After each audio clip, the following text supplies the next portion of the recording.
Ya, halo, kembali lagi dengan saya Tevis dengan video tutorial gitarnya. Pada video kali ini kita akan membahas chord gimana sih yang benar, dan ini sebuah pernyataan yang menarik ya. Karena saya melihat komentar di video sebelumnya itu ada yang nanya G yang benar itu ada dua versi. Sebenarnya ada tiga. Sebenarnya banyak versi sih, cuman yang mungkin digunakan itu ada tiga versi. Sekarang kita membahas chord G-nya bersama Galena Gitar yang kalian bisa dapatkan di nomor WhatsApp di bawah. Kenapa harus Galena Gitar? Karena dengan suara yang sangat-sangat bagus, kalian bisa dapatkan kualitas dengan harga yang sangat-sangat terjangkau. Itu seharusnya. Jadi kembali, dengan harga yang sangat terjangkau, kalian bisa dapatkan suara dan juga kualitas material yang sangat bagus. Oke, gitu seharusnya. Nah, jadi kita akan membahas video kali ini kenapa chord G itu ada banyak cara nekennya ya. Cara nekennya itu mana yang benar. Oh, jadi kalau cara neken mungkin cuma dua di chord G ini. Kalau mungkin bentuknya ada banyak, tapi cara neken chord G yang simple, yang cuma 3 senar itu, ada dua cara nekennya yang umum. Yang umum ya, jadi kalau misalkan nekennya itu berbeda dengan yang ditunjukkan di video ini ya, mohon maaf karena itu nggak umum. Oke, kita akan langsung saja melihat dua cara neken chord G dan kira-kira mana sih yang masa depannya lebih baik dan cerah. Kita langsung ke tangan kiri aja. Oke, sekarang kita akan membahas chord G yang umum, cara nekennya ya. Nah, jadi kalian bisa komentar di bawah kenapa, misalkan saya terbiasanya chord ini pakai cara nekennya chord ini, cara nekennya pakai chord ini, cara nekennya pakai jari ini, dan kenapa saya pakai itu. Yang pertama, itu ada yang seperti ini. Jadi jari tengahnya yang di atas, telunjuknya senar yang kelima, manisnya senar yang ke-1. Dan lawannya itu ada yang ini. Sama aja bunyinya, nggak akan beda ya, toh yang di senar sama fret yang ditekan itu sama persis, cuman beda nekennya doang.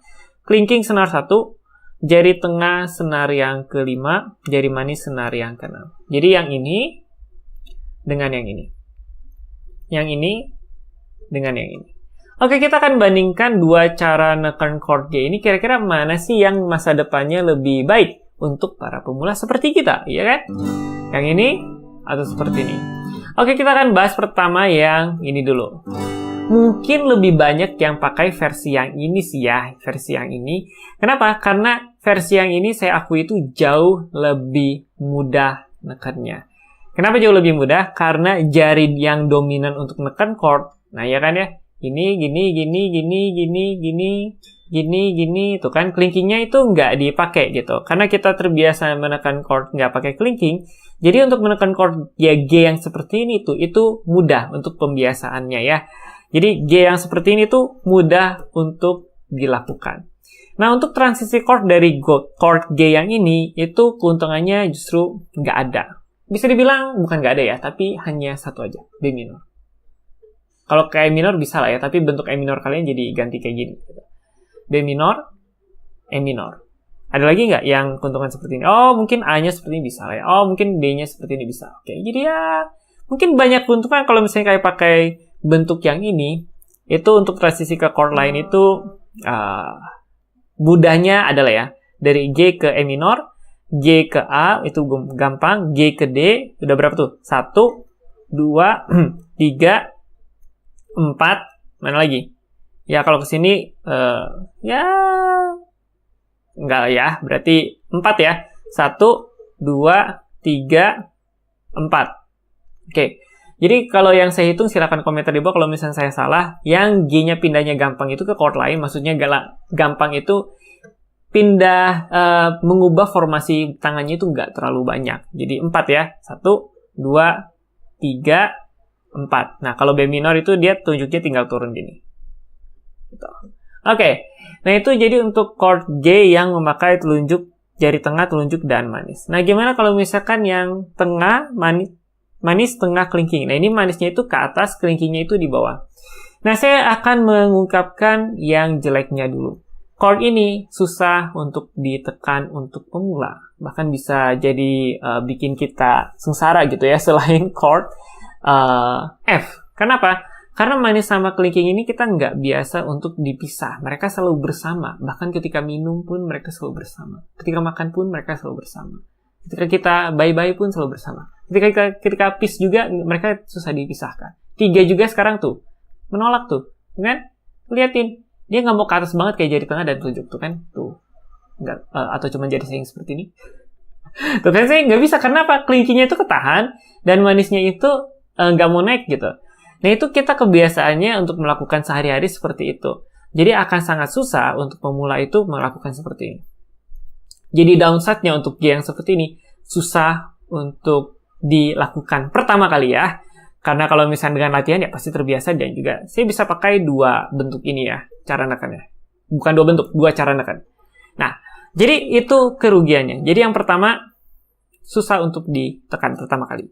Nah, untuk keuntungannya ini banyak sekali. Keuntungannya yang tadi merupakan downside-nya ya, main sama kelingkingnya itu nggak terbiasa. Justru karena kita memakai chord ini, jadi terbiasa. Jadi kita memakai manis sama kelingkingnya itu terbiasa untuk dipisah.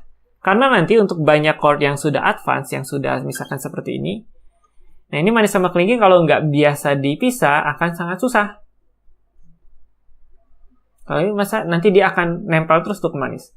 Nah, jadi ini membantu sekali ketika kalian untuk belajar chord-chord yang lebih susah. Satu. Nah, terus yang kedua, kelingking kalian itu jadi lebih terlatih. Jadi kelingking kalian itu lebih terlatih untuk menekan senar. Daripada kalian cuma begini-begini doang, kelingkingnya nggak pernah dipakai. Jadi kelingking kalian itu sudah terbiasa menekan senar dan posisinya kurang lebih di situ gitu. Jadi ketika kalian main melodi, kelingking kalian itu udah terbiasa. Ketika kalian main chord misalkan B minor, jadi kelingkingnya itu udah terbiasa untuk menekan senar. Nah, itu kan gitu. Jadi enak gitu, banyak keuntungannya kalau kita memakai ini. Dan yang terakhir, keuntungan yang terakhir yang saya rasakan ketika memakai bentuk chord G seperti ini adalah pindah chordnya lebih banyak yang gampang. 1, E minor. 2, C. Bayangkan C itu tinggal begini ya, tinggal jari tengah sama manis tinggal turun. C. Terus itu udah 2 ya. Yang ketiga, A minor. 1, 2, 3. D juga gampang karena manis sama jari jari tengah sama manisnya tinggal turun aja. D. Sudah 4. Terus mau kemana lagi? Ke A. 5. Ke A minor juga gampang. 6. Mau kemana lagi? Ke B minor. B minor udah bongkar itu ya, bongkar formasi. E minor, A minor, terus apa mana lagi ya? Pokoknya lebih banyak lah. Saya rasa lebih banyak keuntungannya ketika transisi chord memakai bentuk ini. Untuk yang pindah-pindah basic ya. Misalkan kayak tadi, di ke C udah gampang. 1, 2, 3, 4. Terus mana lagi tuh? Tadi ada satu lagi tuh. 5, A ya. A, 5. Kalau A kalian juga gini bisa. Terus mana lagi? F. F, kalau G kita seperti ini, ke F-nya. Tuh, lihat. Gerakannya lebih banyak ya. Kalau gini, tinggal turun, langsung. Kalau ini, kita harus geser dulu. Gitu. Oke, jadi itu saja yang mau saya ungkapkan tentang cara nekan chord G untuk memakai jari tengah, tunjuk, dan manis. Dan juga yang kedua, manis, tengah, dan kelingking. Kira-kira menurut mana kalian yang lebih masa depannya lebih cerah? Silahkan komentar di bawah.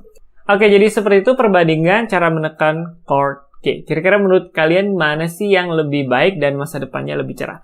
Kalau saya disuruh pilih untuk kita belajar pemula seperti kita ini, disuruh belajar misalkan kita ngajarin orang, saya lebih pilih mana? Yang kedua. Karena masa depannya lebih cerah dan keuntungannya lebih banyak. Meskipun susah di pertama. Ya tinggal kita meng-encourage aja si yang kita ajarin itu. Kamu pasti bisa, dan buktinya banyak murid saya yang bisa.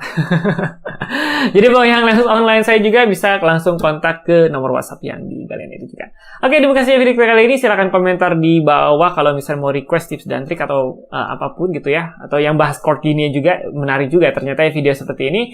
Atau lagu, terserah. Silahkan langsung komentar aja. Saya akan berusaha untuk mengabulkannya. Dan mau yang lebih dikabulkan lagi, si requestannya bisa jadi member T-Office sekarang. Oke, demikian saja video kita kali ini. Sampai berikut ya. Tunggu saya di video-video selanjutnya.